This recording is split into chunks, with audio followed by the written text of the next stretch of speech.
HarperCollins presents The Motion of the Body Through Space by Lionel Shriver, read by Laurence Bouvard. The glory of suffering might be humankind's biggest, ever-recyclable con trick. Melanie Reed, The World I Fell Out of. Clearly his personal god, or chi, was not made for great things. A man could not rise beyond the destiny of his chi. The saying of the elders was not true, that if a man said yea, his chi also affirmed. Here was a man whose chi said nay, despite his own affirmation. Chinua Achebe, Things Fall Apart. Chapter 1. I've decided to run a marathon. In a second-rate sitcom, she'd have spewed coffee across her breakfast. Yet Serenata was an understated person, and between sips. What? Her tone was a little arch, but polite. You heard me. Back to the stove, Remington studied her with a discomfiting level gaze. I have my eye on the race in Saratoga Springs in April. She had the sense, rare in her marriage, that she should watch what she said. This is serious. You're not pulling my leg.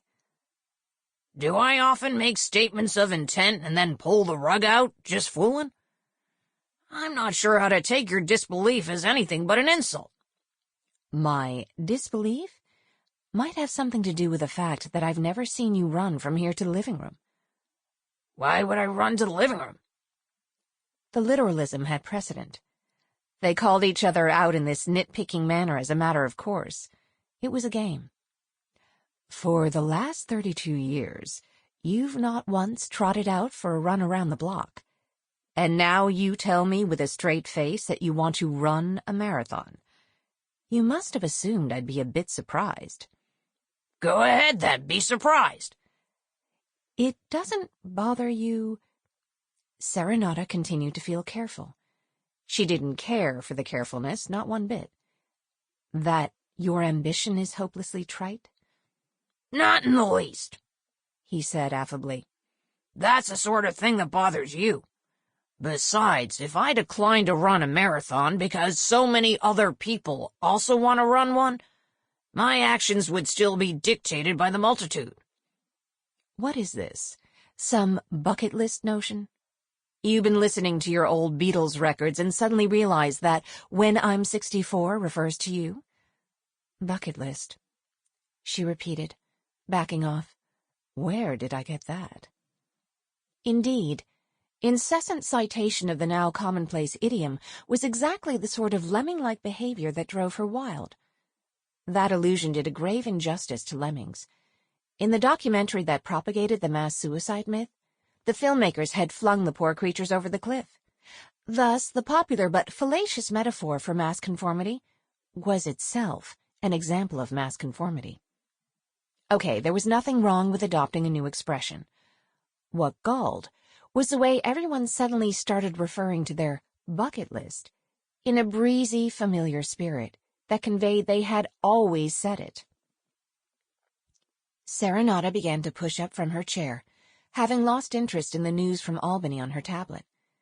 It had only been 4 months since they'd moved to Hudson, and she wondered how much longer she'd keep up the pretense of a connection with her old hometown by reading the Times-Union online. She herself was only 60, though hers was the first generation to append only to such a sobering milestone. Having remained in the same position for half an hour, her knees had stiffened, and extending the right one was tricky. Once it had seized, you had to straighten it very slowly. She never knew, either, when one of the knees would do something creepy and unexpected, suddenly go pong, seeming to slip slightly out of joint and then pop back in again. This was what old people thought about and talked about. She wished she could issue a retroactive apology to her late grandparents, whose medical kvetching she'd found so trying as a child. Underestimating the pitiless self-involvement of their nearest and dearest, old folks detailed their ailments because they assumed that Sample complete. Ready to continue?